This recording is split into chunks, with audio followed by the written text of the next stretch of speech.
Hello, in this video, we are going to discuss a couple of examples of understanding the transaction prices.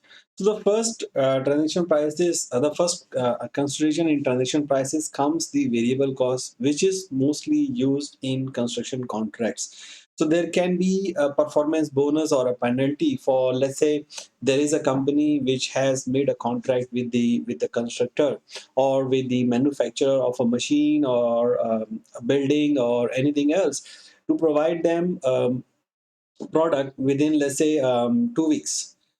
Now there can be a contract that the company has made a fixed contract that okay, the price of selling price of the machine is $100 million, $100,000. Now there is a clause in the contract. Let's say there is that if within the 2 weeks the company has not been able to provide the machine, the company would be having to pay a penalty of 10%. Now the this is not really now this is a really a consideration, really a variable cost or variable component of the revenue. Let's say the company would need to look at their ability to deliver within 2 weeks, or if let's say look at the past historical transactions and would recognize the net amount first at the time of sharing the starting the contract, and the rest of the amount which is based on the actual performance would be recognized at the when it is certain that the company would be able to deliver within the time. Same goes for the bonus. Let's say the company has a contract that within 6 months it has to complete the building. Now, at the time of starting the contract, the company cannot recognize the performance bonus immediately because it has no idea that they will be able to complete the building or within the time or not. In the IFRS, there is an example which is given that a company has a contract made for 24 months, and then there is at the time of initial recognition of the contract, the company recognize only the original amount, not the performance guarantee that if they are able to complete within 24 months. But at the end of the first year, when the more than half of the building has been completed, and now the company can reasonably say that they will be able to win the performance guarantee, the performance bonus, by achieving the target, then they are able to recognize the performance bonus as a revenue in that year's contract. Now this is not a contract modification, is the part of the contract. The only thing is when it's probable that the company will be able to win the performance bonus, or will not be required to pay any penalty, then only they should recognize the revenue for such things. Until and unless the company has reasons to believe that they will be required to pay the penalty, or they will not be able to win the bonus, they should not recognize the revenue. So for that matter, the company might have to look at what has been the historically in their performance, how with similar assets or similar contracts, what has been the timelines of their performance. Have they been able to satisfy the performance obligations and win the bonus, or they were to pay the penalty. So that is the historical thing. Historically, the company has to keep the records. Now, the second part of the variable cost can be the right to return in certain days. So, let's say the company is into a business of selling fridges, right? Refrigerators. Now, the company is giving a guarantee that within 30 days, the customer can come and return the goods. Now, let us take an example that in the first month, the company has sold, let's say, 100 refrigerators. Now, even though the IFRS 15 requires each and every contract to be a distinct contract, however, the similar contract, if the characteristics of all the contracts are similar, and can be categorized as a portfolio, then you can apply the IFRS 15 to the portfolio of the contracts rather than single contract. If let's say the company has been in the business for a long time, it knows that it has the ability to understand how many of the customers will actually come and return the goods, right? So let's say the company say only 2% of the peoples actually come and return, so at least 98% is sure short. So the 98% means 98 refrigerators would actually come into the revenue recognition. The other 2% will come to revenue recognition only after 30 days. So that is the variable portion of revenue. So the company has to track the record of their returns and see what has been historically the return ratios.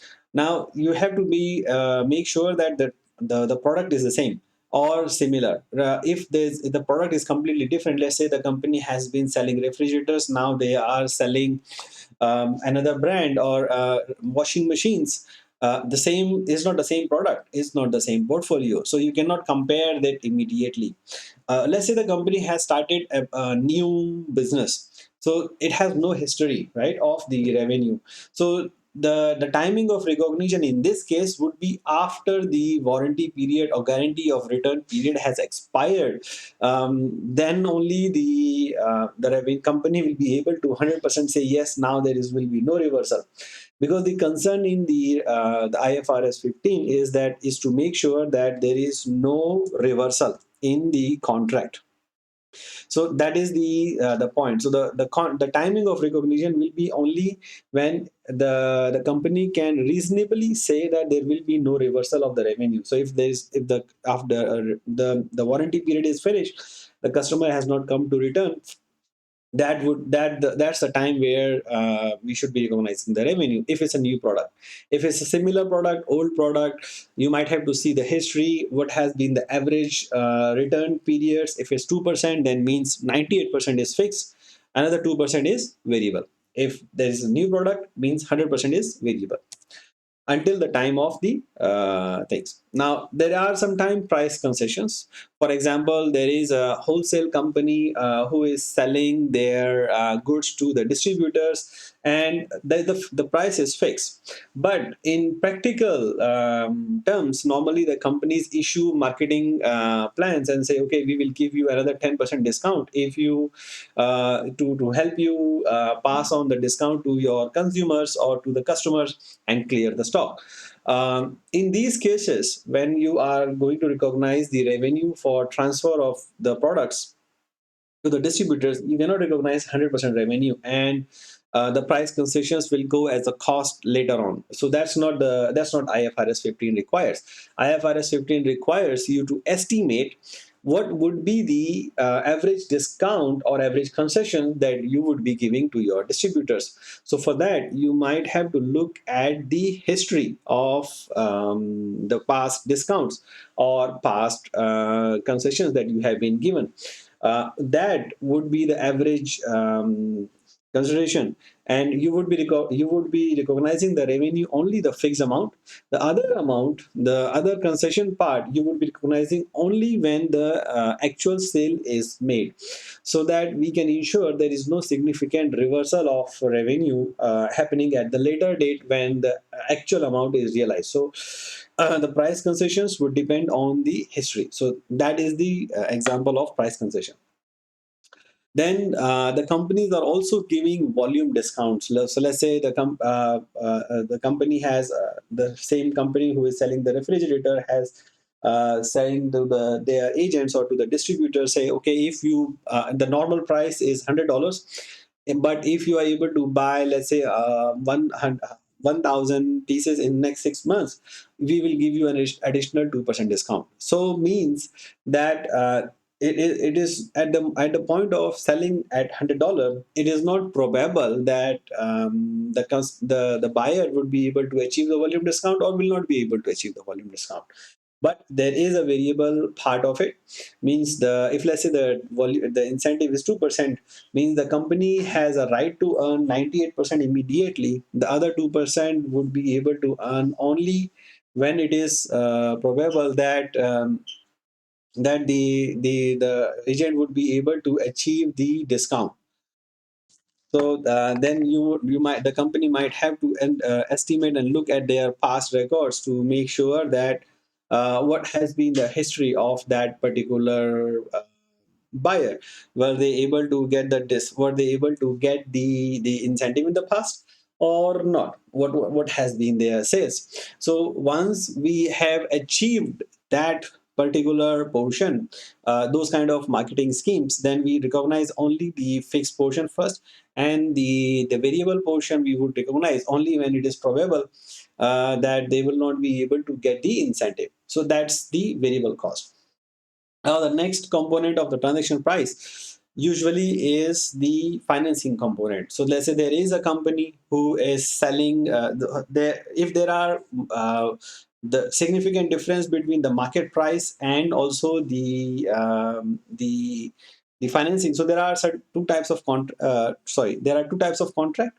One is explicit contracts and one is implicit. So explicit contract means the company has sold the goods for a certain price, but they have made a specific arrangement with the customer that you can pay in, let's say, 2 years, but the price will be slightly higher. So means you are actually asking for a sales for actually asking for the interest.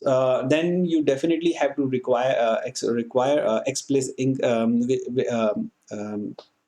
explicit financing income. However, within the explicit contracts as well, you might have to look at the interest rate that is being charged. So let's say the market interest rate for a normal financing agreement is, let's say, 10%. But if the actual contract is being done at 5%, then you might have to say that the price at which the contract is done is not fair. So you might have to look at what if this particular buyer go into the market, how much they would earn. If it's not the same, if it's more than the explicit contract, means the cash price is not real, right? Is already higher, and you are charging a lower interest rate from the customer just as a marketing style. So in that case, the actual revenue would be recognized after taking into account the market rate, which is, let's say, the 12%. If you are giving the explicit contract is only at 5%, so we will discount back and get the cash sale price at after factoring in the 12% discount rate, and then you will only recognize the amount now, and the rest of 12% will be recognized over a period of year as finance income.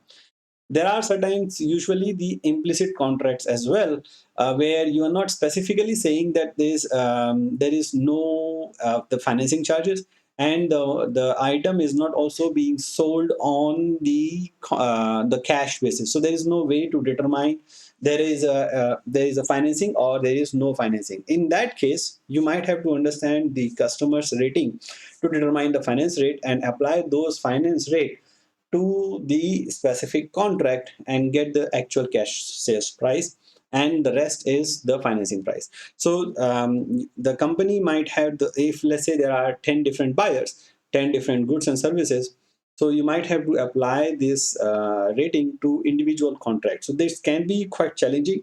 However, you can apply that as a portfolio or as a segment of customers, so apply the same rate on to the contracts. The last variable price, apart from the exchange of goods and services, is the consideration paid to customer. So there is an example which is mentioned in the IFRS as well. It says that, let's say there is a company which is having a contract with a grocery store to use their products in their to sell their grocery store to sell the products to them in the grocery store, and within there is a minimum guarantee of the price of the items that the grocery store would be buying.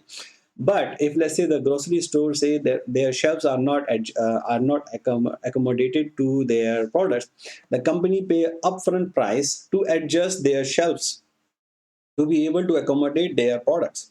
Now that price, because it's not the company is not selling the grocery store is not selling their shelves to the company, is the same from it's the same contract. There's not a distinctive contract and distinctive services. So means that the amount paid by the seller to the customer, 1.5 million in the beginning of the contract, will be adjusted from the transaction price over a period of, let's say, 1 year, or whatever is the contract period. So there has to be a minimum contract period, with a minimum goods, with a minimum quantity, right? Otherwise you wouldn't do the upfront contract.